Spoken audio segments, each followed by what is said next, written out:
Hello champions, आप सभी का आपके अपने परिवार में एक बार फिर से स्वागत है। दोस्तों, एसएससी जीडी 2025 के लिए हम जीके जीएस में जो हमारी तिरंगा सीरीज हम पढ़ रहे हैं उसमें आज हम टॉपिक नंबर 3 पढ़ने वाले हैं। और आज का हमारा जो टॉपिक रहने वाला है वो रहने वाला है बौद्ध धर्म। देखिए, आपके एग्जाम में बौद्ध धर्म से काफी क्वेश्चंस आते हैं और ये बहुत सारे स्टूडेंट को इसमें बहुत सारी ऐसी चीजें होती है जो याद नहीं हो पाती। वो रटते हैं लेकिन वो भूल जाते हैं एग्जाम तक। तो मैं आज आपको सब कुछ याद करवा दूंगा। सबसे पहले जो इसकी बेसिक नॉलेज है उसके बारे में हम जानेंगे और उसके बाद जो आज के समय में जो अलग तरीके के क्वेश्चंस बन रहे हैं उन सभी क्वेश्चंस को हम करने वाले हैं। तो सबसे पहले बेसिक नॉलेज लेंगे जहां से क्वेश्चंस हमेशा से बनते हुए आ रहे हैं और आज के समय में जो नए पैटर्न के क्वेश्चंस बनते हैं उनको भी हम यहां पर पढ़ने वाले हैं। ठीक है जी, तो इसको ध्यान से देखते रहना। और ये हमारे 25 टॉपिक में 3 नंबर का ये टॉपिक होने वाला है। तो चलिए अब बिना देरी के शुरुआत करते हैं। देखो, अपना टारगेट है कि फौज की खाकी वर्दी पहननी है, उसके लिए जितनी मेहनत करनी पड़ेगी हम मेहनत करने के लिए तैयार हैं, ये खुद को बोलो। ठीक है जी, तो चलिए शुरुआत करते हैं। कुछ बेसिक चीजें हैं। सबसे पहले बौद्ध धर्म। बौद्ध धर्म है किससे संबंधित है? गौतम बुद्ध से संबंधित है, आप सभी जानते हो। तो उनका जन्म कब हुआ? 563 ईसा पूर्व हुआ। उनका जन्म कब हुआ? 563 ईसा पूर्व हुआ। कहां पर हुआ? लुम्बिनी नामक ग्राम में हुआ। लुम्बिनी नामक गांव में उनका जन्म हुआ। ठीक है जी। कौन से दिन हुआ? वो हुआ था वैसाखी पूर्णिमा के दिन। वैसाख की जो पूर्णिमा होती है जिसको आप वैसाखी पूर्णिमा बोल सकते हो, कि वैसाखी पूर्णिमा के दिन उनका जन्म हुआ। देखो, ये वाला जो दिन होता है ना, वैसाखी पूर्णिमा या वैशाख पूर्णिमा, ये बौद्ध धर्म का बहुत इंपॉर्टेंट दिन है। ऐसा क्यों है? देखो, हमारे हाथ में क्या चीजें नहीं होती? जन्म हमारे हाथ में नहीं होता, मृत्यु हमारे हाथ में नहीं होती, और हमें ज्ञान की प्राप्ति हो जाए वो हमारे हाथ में नहीं होती। तो गौतम बुद्ध जी को तीनों की तीनों चीजें है ना वैशाखी पूर्णिमा के दिन हुई थी। तो ये इंपॉर्टेंट है, याद रख लेना कि इनका जन्म भी वैसाखी पूर्णिमा के दिन हुआ, इनकी मृत्यु है वो भी वैसाखी पूर्णिमा के दिन हुई, और जो इनको ज्ञान की प्राप्ति हुई, ज्ञान जो प्राप्त हुआ वो भी वैशाख पूर्णिमा के दिन ही हुआ था। तो ये आपसे पूछता है एग्जाम में आज के टाइम पे। देखो कितना इंपॉर्टेंट क्वेश्चन है, और तीनों एक बार में ही याद हो गया। उसके बाद इनके पिता का नाम क्या था?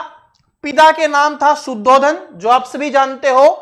लेकिन ये कौन से वंश के थे? आज के टाइम पे ये क्वेश्चन बनता है, तो ये शाक्य वंश के थे। ठीक है, शाक्य गणराज्य के थे ये। तो इनके पिता का नाम हो जाएगा शुद्धोधन। कौन से वंश के? शाक्य वंश या शाक्य गणराज्य के। इनकी माता का नाम क्या था? माता का नाम हो जाएगा महामाया, जो कौशल गणराज्य की राजकुमारी थी। कौन से वंश की थी या कौन से गणराज्य की थी? तो कौशल गणराज्य की हो जाएगी। देखो, हमारे भारत में, हमारे देश में क्या माना जाता है कि जन्म देने वाले से पालने वाला बड़ा होता है। तो इनकी जन्म देने वाली मां कौन थी? महामाया। कौन थी? महामाया थी इनको जन्म देने वाली मां।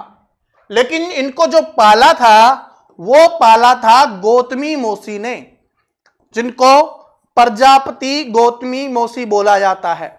इनको पाला था, और संबंध क्या था? मौसी लगती थी। क्या लगती थी भाई? मौसी लगती थी। इसीलिए इनके ही कारण इनको गौतम बुद्ध बोला जाता है।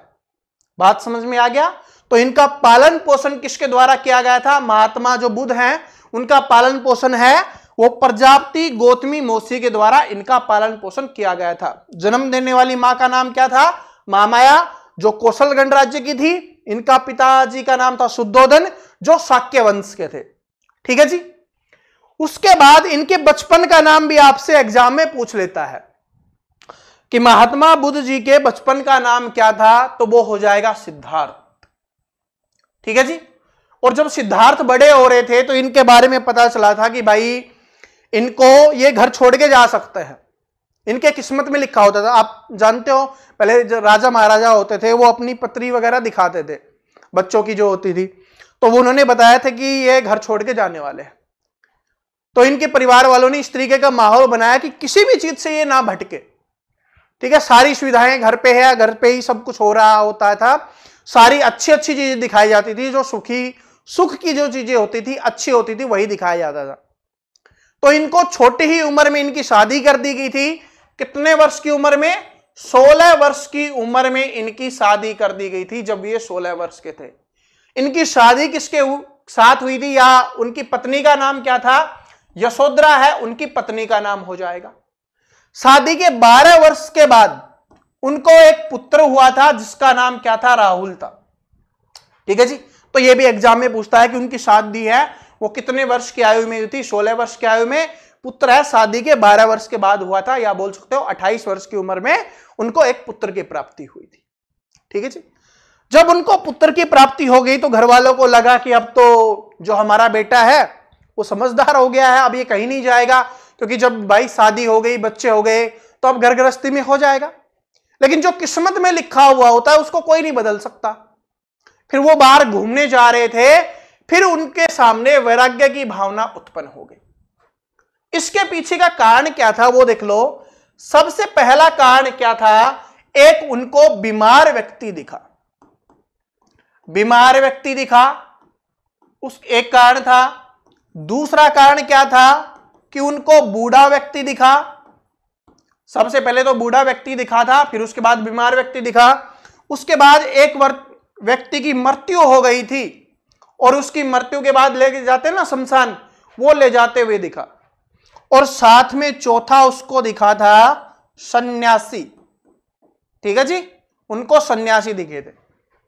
ये 4 चीजें हैं जिनके कारण उनकी दिमाग में वैराग्य की भावना उत्पन्न हो गई, यानी ग्रह छोड़ने की, ग्रह त्यागने की जो चीजें हैं दिमाग में आने लग गई, और उसके बाद उन्होंने ग्रह को त्याग दिया। क्योंकि उनको लगा कि ये तो आज तक मैंने देखा ही नहीं था कि व्यक्ति बीमार भी होता है, व्यक्ति बूढ़ा भी होता है, ठीक है, व्यक्ति रोगी भी होता है, और उसकी मृत्यु भी होती है, और सन्यासी भी होता है। ये सारी चीजें जब उसने देखी तो उसका दिल टूट गया, और फिर वो छोड़ के चले गए घर को। अब घर को जैसे ही छोड़ के गए तो उनके सामने बहुत सारी चीजें हुई। अब ये हमारे लिए बहुत ज्यादा इंपॉर्टेंट बन जाता है एग्जाम के लिए, जो सबसे ज्यादा एग्जाम में आता है। उन्होंने ग्रह त्याग दिया। कितने वर्ष की आयु में? 29 वर्ष की आयु में। कितने वर्ष की आयु में? 29 वर्ष की आयु में उन्होंने ग्रह त्याग दिया। और जो गौतम बुद्ध जी ने ग्रह त्यागा उसको क्या बोला गया? उसको बोला गया महाभिनिष्क्रमण। उसको क्या बोला गया? महाभिनिष्क्रमण बोला गया। उसके बाद वो तपस्या करने लग गए और तपस्या करते रहे। ठीक है, तपस्या करते रहे, कुछ कड़ी तपस्या है वो कर रहे थे, फिर उनको लगा कि ये तपस्या है, इससे तो ज्ञान की प्राप्ति नहीं होगी, फिर उन्होंने बदला, और फिर बीच का रास्ता अपनाते हुए उन्होंने तपस्या की, और फिर उनको ज्ञान की प्राप्ति हुई। ज्ञान की प्राप्ति है उनको 6 वर्ष तपस्या करने के बाद 35 वर्ष की आयु में उनको ज्ञान की प्राप्ति हुई। और जो उनको ज्ञान की प्राप्ति हुई उसको क्या बोला जाता है? संबोधि बोला जाता है। उसको क्या बोला जाता है? संबोधि बोला जाता है। इनको ज्ञान की प्राप्ति कहां पर हुई? वो हुई इनको बोध गया में। बोध गया में कहां पर? पीपल के वृक्ष के नीचे। और ये बोध गया है वो कहां पर है? ये बिहार में है।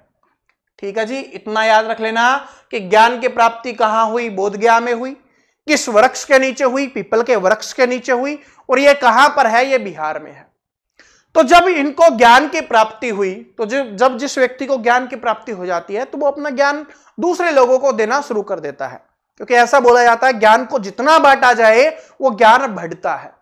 तो इन्होंने ज्ञान का उपदेश देना शुरू किया, और इन्होंने प्रथम उपदेश दिया, उसको बोला गया धर्म चक्कर प्रवर्तन।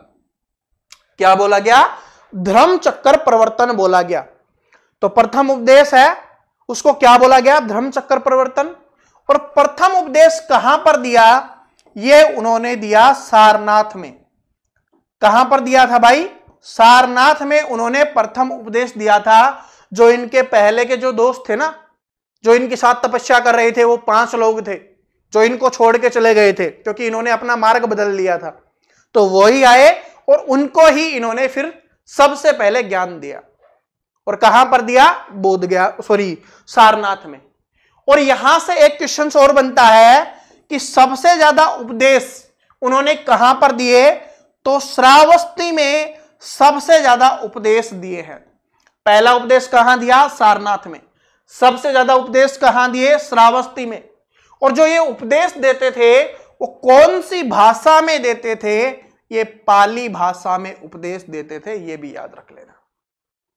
ठीक है जी, कौन सी भाषा में, पाली भाषा में। फिर क्या होगी भाई, सारी चीजें चल रही थी, फिर इनकी मृत्यु हो गई, और जिसको महापरिनिर्वाण बोला जाता है।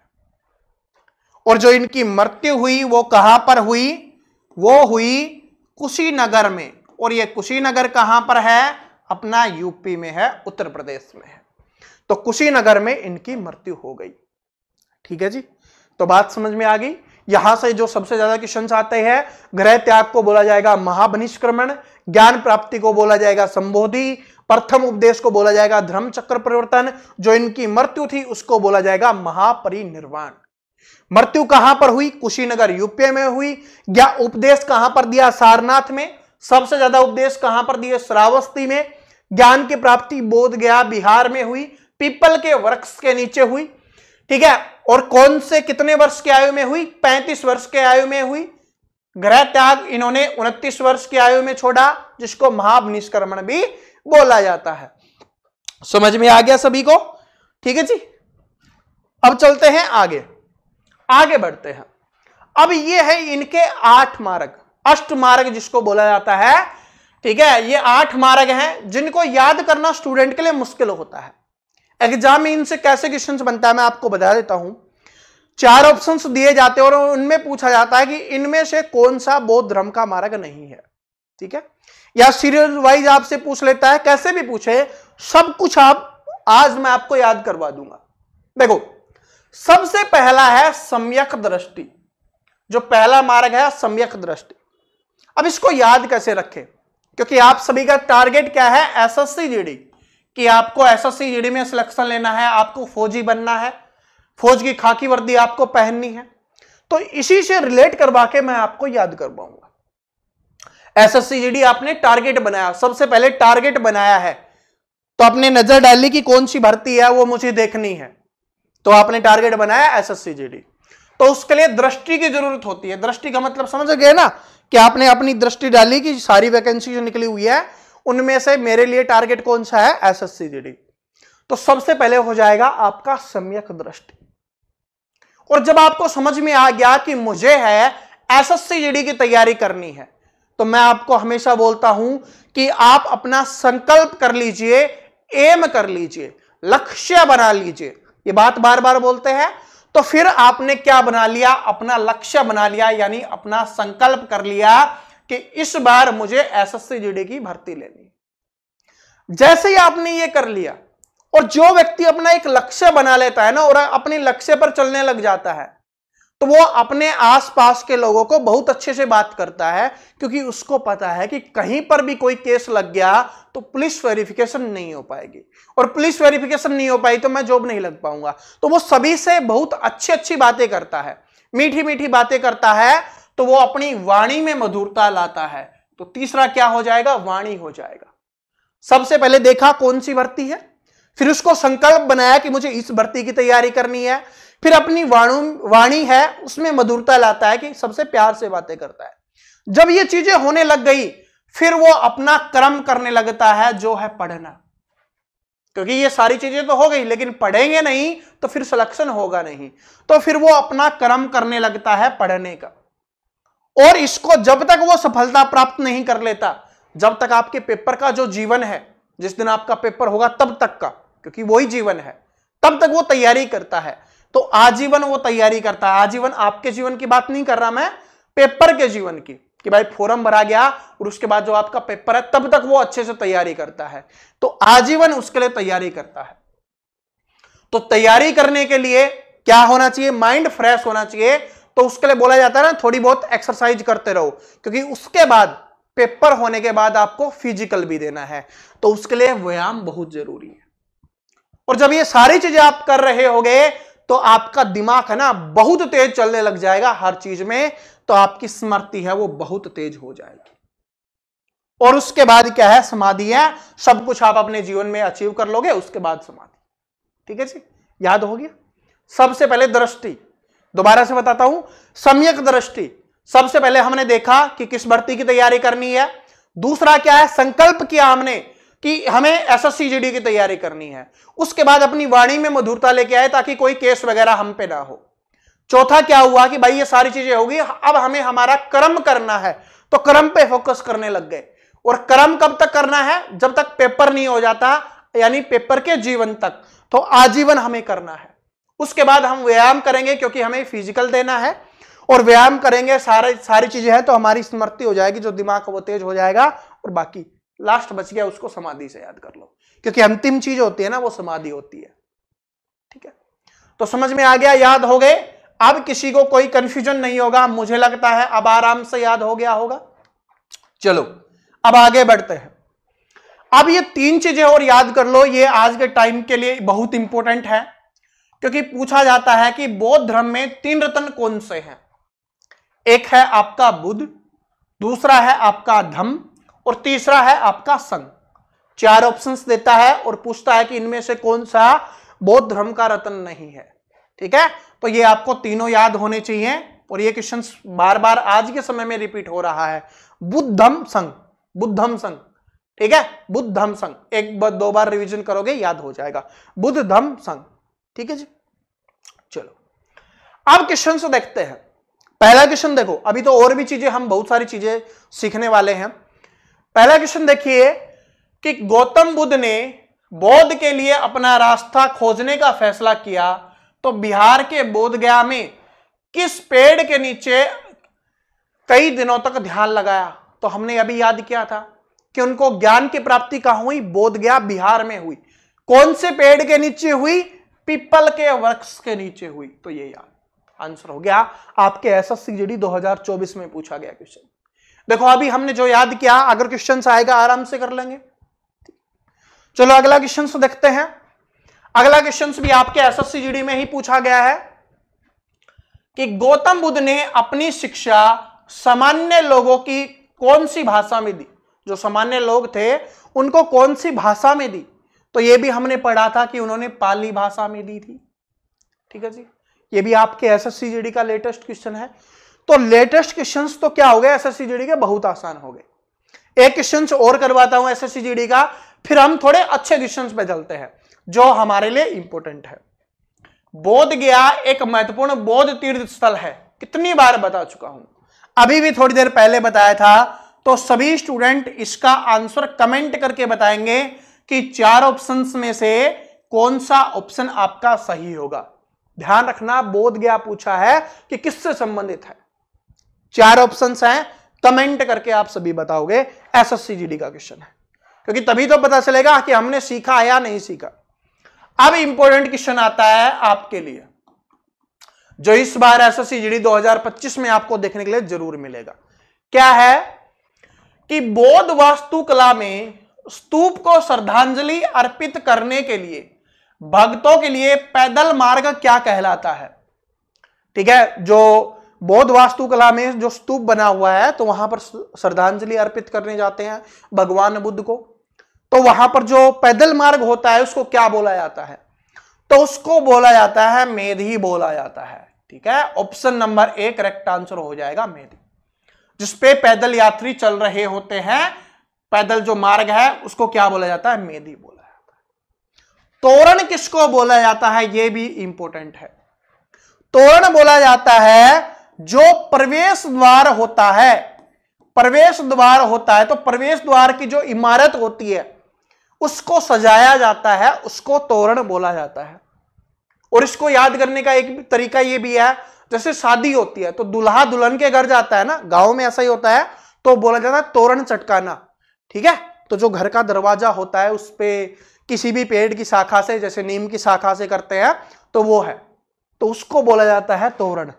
समझ गए, तो तोरण क्या होता है, प्रवेश द्वार होता है, उसको सजाया जाता है उस दीवार को, उसको तोरण बोला जाता है। तो ये भी है।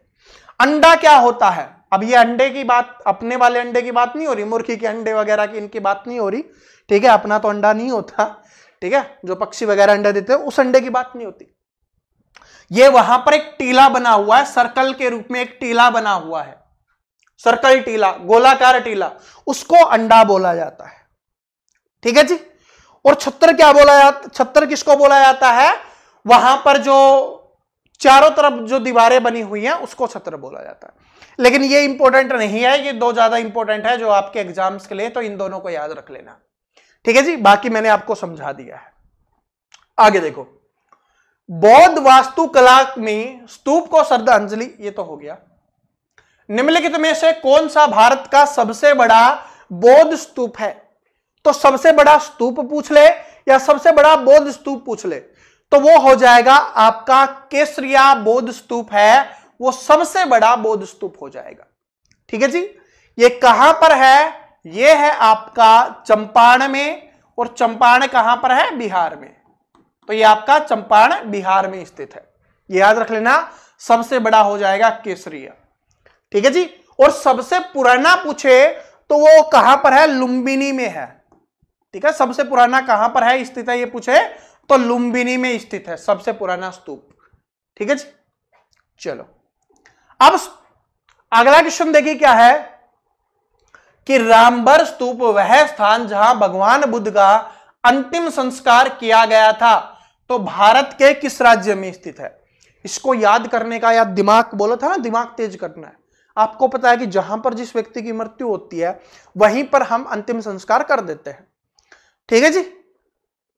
अब ऐसा नहीं कि उसको गांव लाया जाएगा क्योंकि उन्होंने घर को त्याग दिया था, घर को त्याग दिया था तो गांव तो, घर तो नहीं लाया जाएगा, जहां पर वो रहते थे वहीं पर हो जाएगा। तो कहां पर हुआ था? तो ये आपका हो जाएगा उत्तर प्रदेश। मैंने आपको बताया था कि कहां पर उनकी मृत्यु हुई थी, उत्तर प्रदेश में हुई थी, कुशीनगर में। ठीक है जी, कुशीनगर उत्तर प्रदेश में। तो ये हो जाएगा।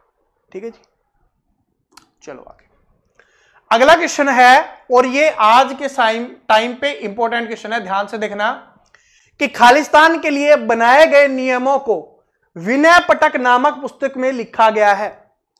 तो जो बौद्ध संघ के जो नियम है, बौद्ध संघ के नियम है ना, जो बौद्ध संघ के नियम है उनको लिखा गया है विनय पिटक में।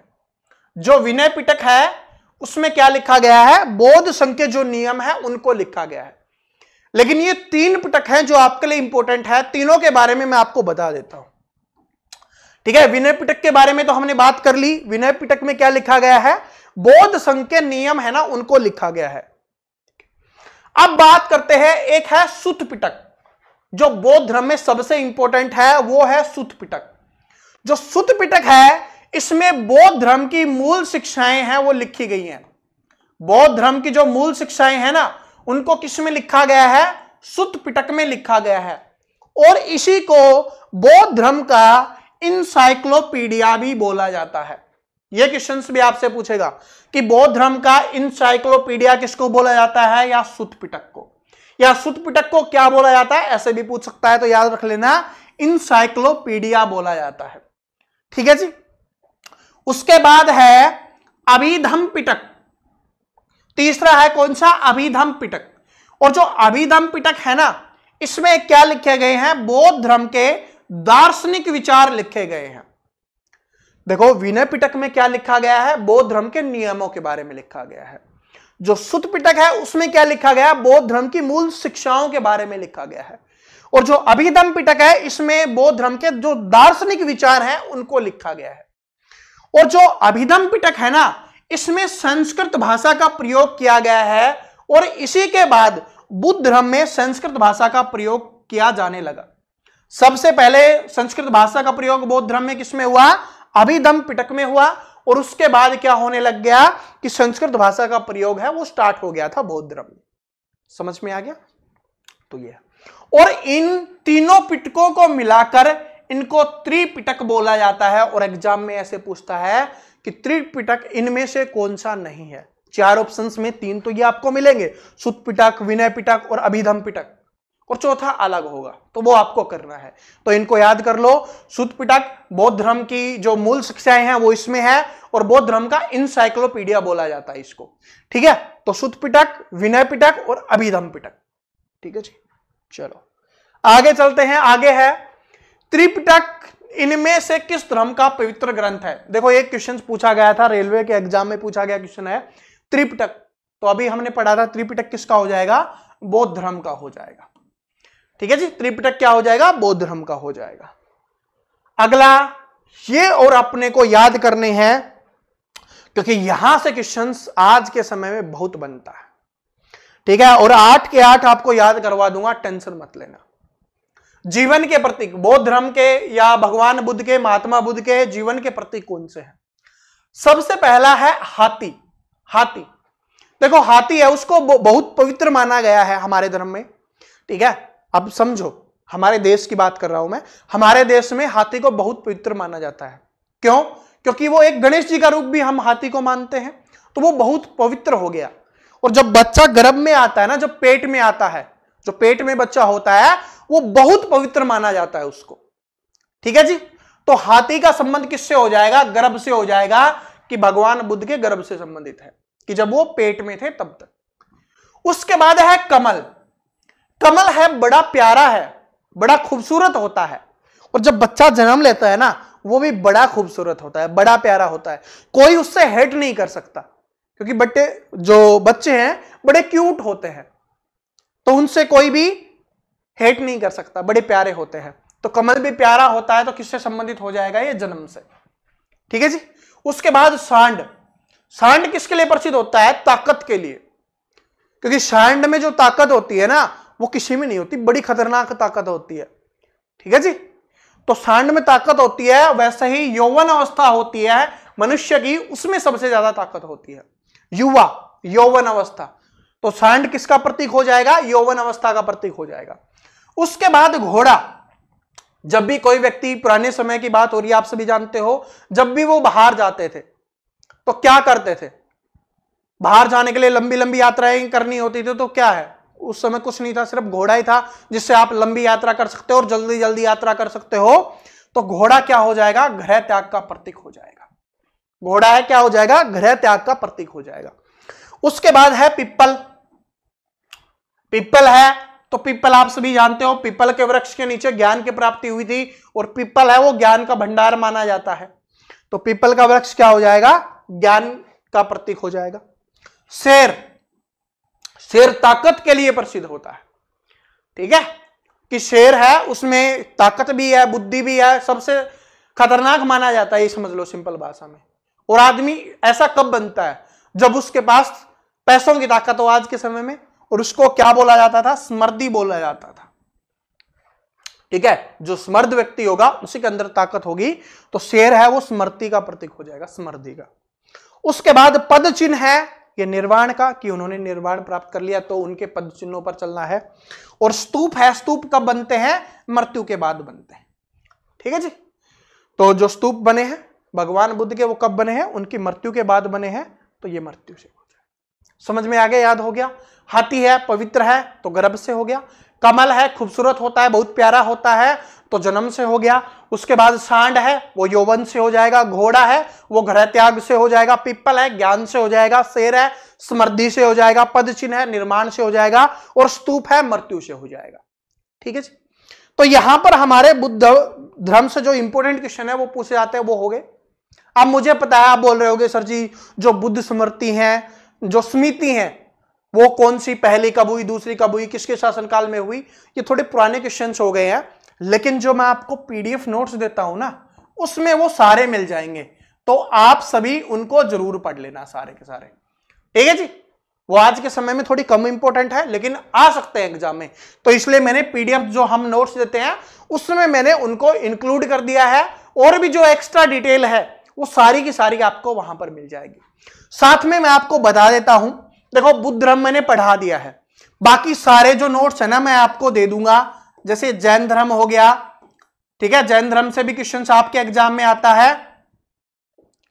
ठीक है, और जो आपका सिख धर्म है उससे भी आपके एग्जाम्स में क्वेश्चंस पूछा जाता है, और बुद्ध धर्म तो हमने पढ़ लिया, तो इन तीनों धर्मों से क्वेश्चंस आते हैं। तो ये सारे के सारे मैं पीडीएफ नोट्स के रूप में आपको दे दूंगा, और लास्ट में हम इनकी प्रैक्टिस कर लेंगे, क्योंकि अगर धर्म के ही वीडियो बनाने लग जाऊंगा ना तो 3 वीडियो अपने यही हो जाएंगे। तो 25 इंपॉर्टेंट टॉपिक्स है, ऐसे कवर करनी है कि मैं आपको पढ़ा रहा हूं और साथ में ये। आप बोलोगे सर जी फिर इनका रिवीजन कब करवाओगे?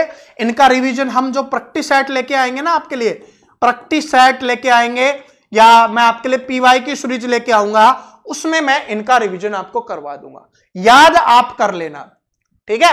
क्योंकि बुद्ध धर्म में है ना, याद करवाने वाली चीज ज्यादा थी, क्योंकि स्टूडेंट को याद नहीं होता था। मैंने आपको पिटक वाली चीजें बताई, अभी जो हमने ये वाला पढ़ा, ये बताया, जो 8 वो चीजें याद की थी उन सभी को याद किया, तो इसलिए ये ज्यादा इंपॉर्टेंट था, ठीक है? जो आप खुद याद कर सकते हो वो मैं आपको नोट्स के रूप में दे दूंगा। कोई बुक्स में देखो, आप 4-5 बुक लोगे ना, तब जाके इतनी इंफॉर्मेशन आपको मिलेगी। और ये सारे के सारे मैंने नोट्स में मेहनत मैं आपके लिए कर रहा हूं 4-5 बुक से निकाल के, ठीक है? तो आप बस सिर्फ मैं जो दे रहा हूं उनको पढ़ते रहो। कहां पर मिलेंगे जिन स्टूडेंट को नहीं पता, ये अपने टेलीग्राम पे मिलेंगे, और टेलीग्राम का लिंक है वो आपको डिस्क्रिप्शन में मिल जाएगा। और जिनका डिस्क्रिप्शन से ओपन ना हो ना, तो टेलीग्राम पे सर्च कर लेना एसएससी जीडी किंग, और ऐसे पीके भी लिखा हुआ है, एसएससी जीडी किंग पीके, ठीक है? तो आप इसको ज्वाइन कर सकते हो, लिंक भी दिया हुआ, अगर ओपन हो जाता तो अच्छी बात है, नहीं होता तो आप सर्च कर लेना, वहां पर आपको मिल जाएगा, ठीक है जी? कल फिर मिलते हैं इसी टाइम इसी समय। जितने भी नए स्टूडेंट हैं सब्सक्राइब करके बेल आइकन को जरूर प्रेस कर लेना। Thank you.